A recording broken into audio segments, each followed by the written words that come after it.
good.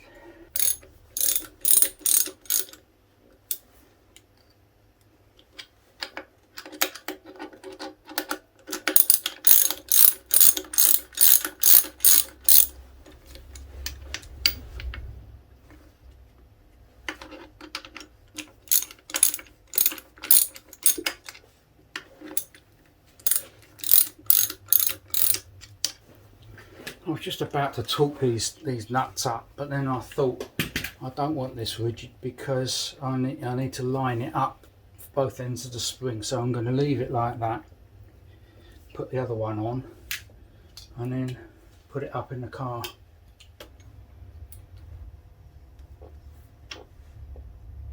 Right, I'm making the bolts level with the end of the nuts, so they're all the same. They're all the same now, so then I can do the same number of turns.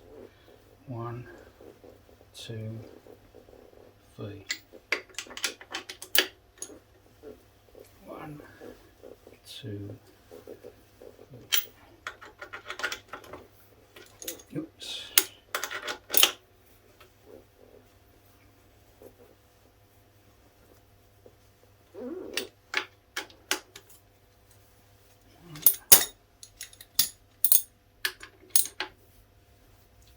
Two.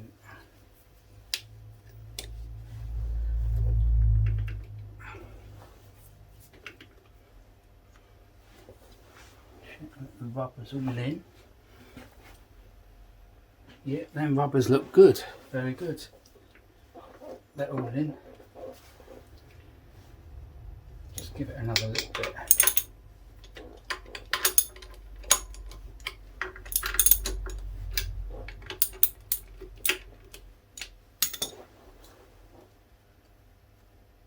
Yeah, they're all the same length. There's still a bit of movement, so I'm leaving it loose, and then I'll tighten them up when everything's in the car.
Now the axle is all fitted and all the bolts are tightened, I'm going to torque down these 4 nuts here. These threads are 7/16 UNF, and in the book it says they should be torqued down to 30 to 40 pound-foot. So I've set the torque wrench to 35. I had trouble doing this. It was off camera. I set this to 25 and I kept doing it up and it clicked, and then I went and searched for these lock nuts and I came back and checked it and it didn't click. So I think the problem is that the rubber on these new insulators is softer than the original rubber when they fitted it. So the torque setting they came up with in the book is okay for the original rubbers, and these are softer. So as I'm doing it up, the rubber is compressing slowly, yeah, and then when I recheck it, the torque setting is less. So I've used the original nuts on here, and they are lock nuts, but obviously they've been used once, that's no good, and this doesn't tighten down to a solid stop because I'm only tightening down to the rubber. So I'm going to put these lock nuts on now, and I won't turn this top nut, and I will just use an open-ended spanner on the top nut and then just do the lock nut up.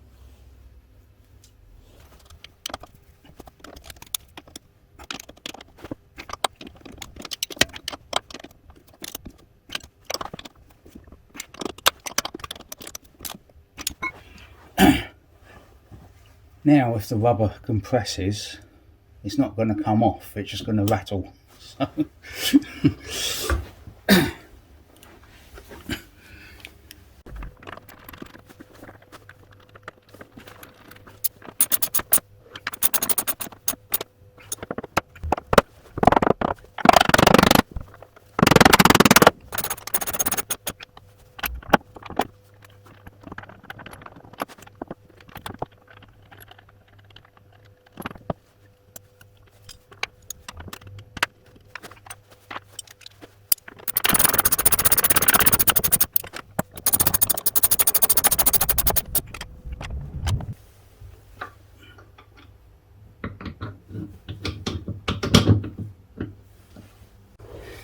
okay, I've just fitted these links.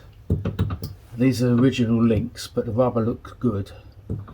But I'm going to leave them loose like that and wait until I've got the weight of the car on the springs, and this will go up a bit so that as it's riding along it's not actually turning the rubber, and it will probably split the rubber. So you do these up with the weight of the car on the leaf springs.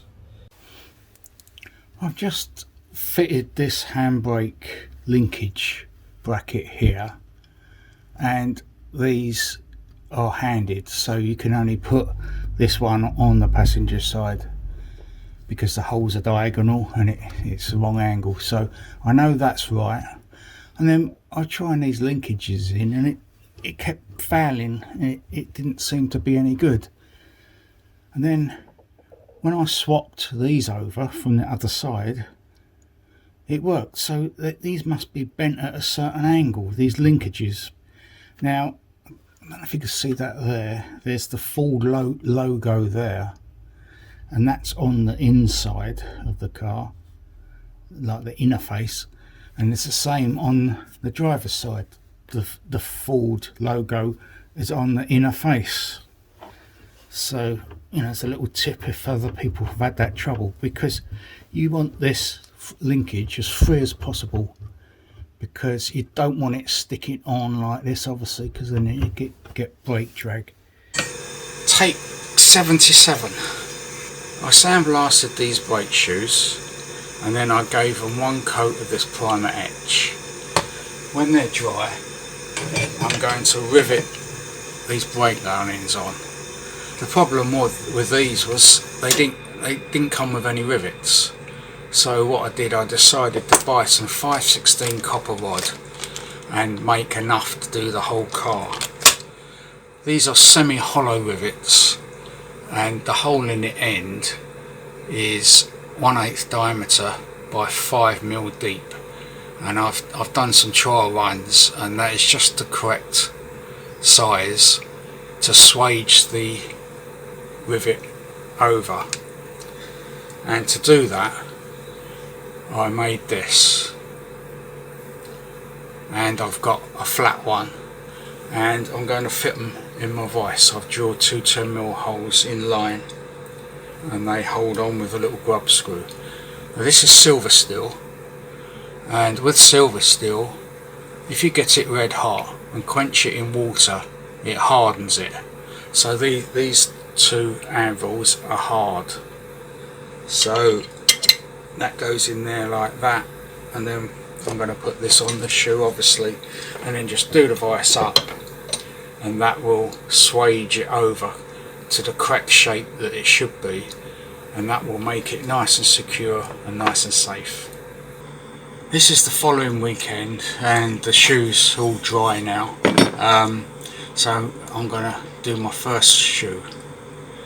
So those rivets fit nicely into the lining like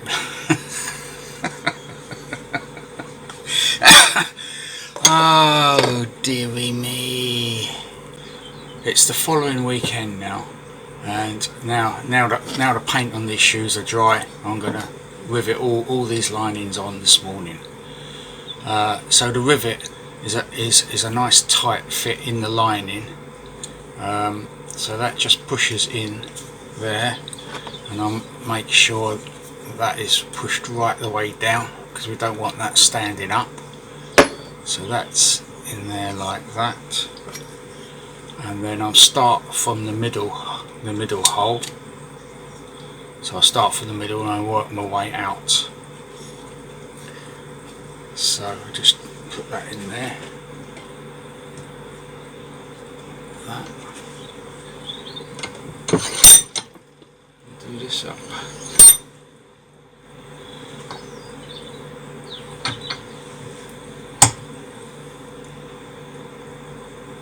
Right, I can't feel that squashing anymore. Right, that's what it looks like. That's a proper swage, and it's very tight, and it's tight because I know that I've got one rivet in here, and look, I'm pushing quite hard on that. I can't push that from side to side, so with all 10 rivets on there, that is not going to come off. So I know that I've riveted it correctly and it's absolutely safe.